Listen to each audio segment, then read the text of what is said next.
89.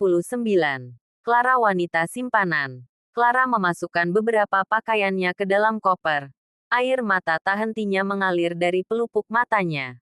Sakit sekali rasanya. Karena Bram yang kini berstatus suaminya meragukan janin yang ada dalam kandungannya. Bodohnya aku. Harusnya. Sejak awal aku tak pernah menikah dengannya. Kamu bodoh Clara. Dia hanya menginginkan tubuhmu. Dia tak pernah benar-benar mencintaimu.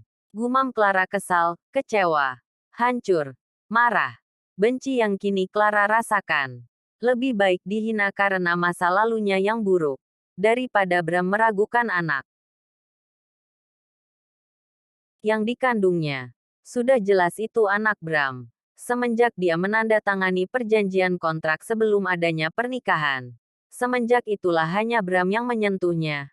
Clara tak pernah sedekat seperti dekat dengan Bram ketika dengan pria. Clara merasa tak terima. Selain diragukan, Bram pun mengatakan dirinya adalah wanita murahan yang tak tahu batasan. Dia memang tak menolak pelukan Reino. Tapi hanya sebatas pelukan saja. Tak terjadi apapun. Dan Clara pun mengerti maksud Reino hanya ingin memberikan dukungan semangat padanya. Dan Clara pun merasa membutuhkan semua itu. Selesai mengemas pakaiannya ke koper, Clara terduduk lemas di lantai. Dia sungguh membenci Bram. Seharusnya Bram menghiburnya di saat seperti ini. Hati Clara tengah hancur atas meninggalnya mendiang sang mama.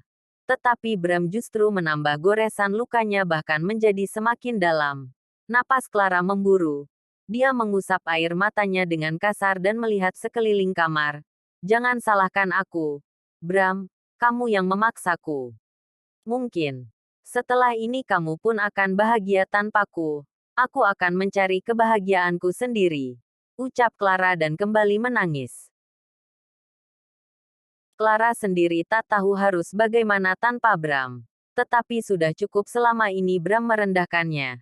Tak hanya Bram. Bahkan papi Bram pun ikut merendahkannya. Jika saja Clara tak mengandung anak Bram, mungkin dia takkan merasakan kecewa yang teramat dalam seperti sekarang. Tubuh Clara bergetar mengingat kebersamaannya dengan Bram. Dia mungkin tak pernah mengatakannya pada Bram. Tetapi dia sudah merasakan cinta terhadap Bram. Dia menyadari munculnya benih cinta yang dia rasakan terhadap Bram. Mendapatkan masalah ini membuat Clara yang sejak awal ragu mengatakan cintanya. Membuatnya semakin enggan mengakui cintanya terhadap Bram. Clara tak menyadari sejak awal. Tetapi semenjak menikah dengan Bram, Clara mulai mengakui perasaan cintanya terhadap Bram. Dia takkan bertahan dengan segala keegoisan Bram jika sejak awal tak ada cinta di hatinya untuk Bram. Hanya waktu saja yang membuatnya terlambat menyadari. Clara memang berambisi terhadap uang. Tetapi ada sesuatu yang sebelumnya sulit dia mengerti dan dia mulai menyadari. Ketika pada akhirnya dia memilih bertahan dengan Bram bahkan ketika tahu Bram menikahi Anita. Bahwa semua bukan hanya karena uang semata. Clara tak peduli dengan status pernikahan Bram dengan Anita. Dia rela membagi Bram dengan wanita lain karena hanya itu satu-satunya cara agar dirinya dapat terus bertahan di samping Bram. Dia tak memiliki kekuatan apapun untuk menjadi wanita unggul dan satu-satunya di dalam Bram. Dia amat mengerti posisinya. Clara menahan setiap sakitnya. Ketika setiap malam dia memikirkan tentang Bram dan Anita. Bukan tak mungkin Bram menyentuh Anita. Sakit sudah jelas. Apalagi ketika Bram menikahinya. Tak ada satupun wanita yang rela membagi suaminya dengan wanita lain. Namun, sekali lagi dia tak berdaya. Hanya memilih mengesampingkan perasaannya lah yang dapat dia lakukan agar dapat bertahan di samping Bram.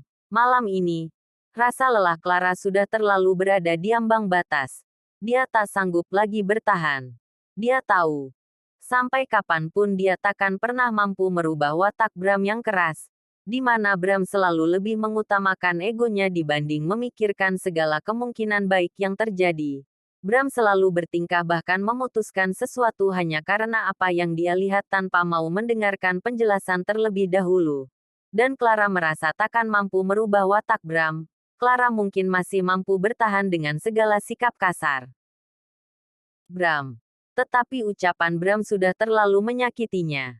Dan dia tak sanggup lagi terus berada di sisi Bram. Clara yakin, ada ataupun tidak dirinya di samping Bram, itu takkan merubah apapun.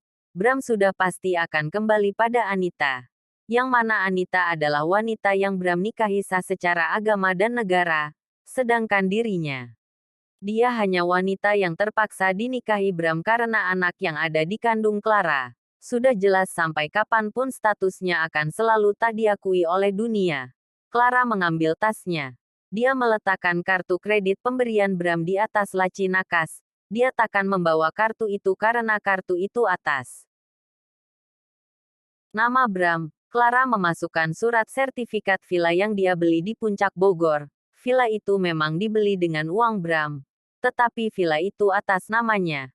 Clara juga membawa surat-surat penting aset lainnya yang beratas namakan dirinya. Seperti butiknya. Yang juga memang dibangun menggunakan uang Bram tetapi butik itu atas namanya. Hanya apartemen yang selama ini dia tinggali saja yang bukan atas namanya. Bram memang selalu mengatakan, apartemen itu milik Clara. Tetapi hingga saat ini kepemilikan atas apartemen mewah itu masih atas nama Bram. Clara juga memasukkan buku tabungan hasil dari butiknya selama ini. Selama hidup bersama Bram, dia tak pernah memakai uang itu untuk membiayai hidupnya karena selalu memakai uang Bram.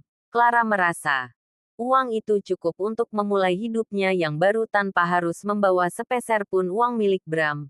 Selesai memasukkan barang-barangnya yang penting, Clara menyeret koper kosong ke ruang kerjanya. Dia memasukkan barang-barang yang berkaitan dengan pekerjaannya ke dalam koper. Termasuk gaun pernikahan Anita. Clara akan tetap menyelesaikan gaun pernikahan itu hingga selesai dan akan mengirimkannya pada Anita kelak ketika sudah selesai sepenuhnya. Clara menghela napas. Dia memasukkan barang terakhir miliknya, yaitu sebuah laptop. Melalui laptop itulah dia akan melanjutkan pekerjaannya nanti.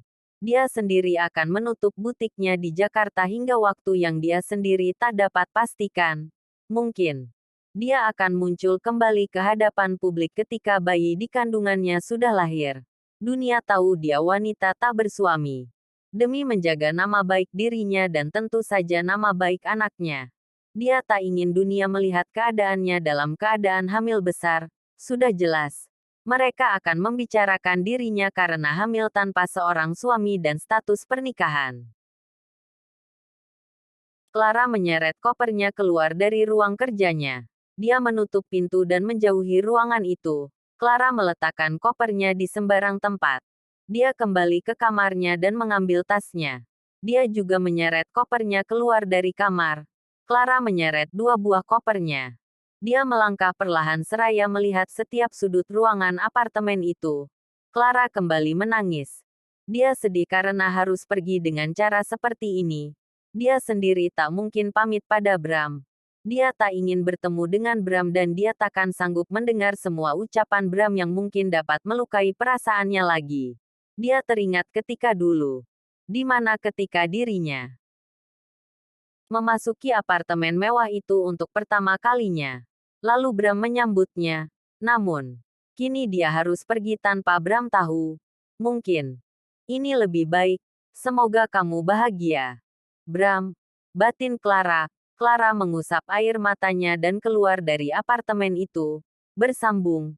Jangan lupa subscribe, like, komen dan bagikan ke teman-teman semua. Zangelnuts Novel.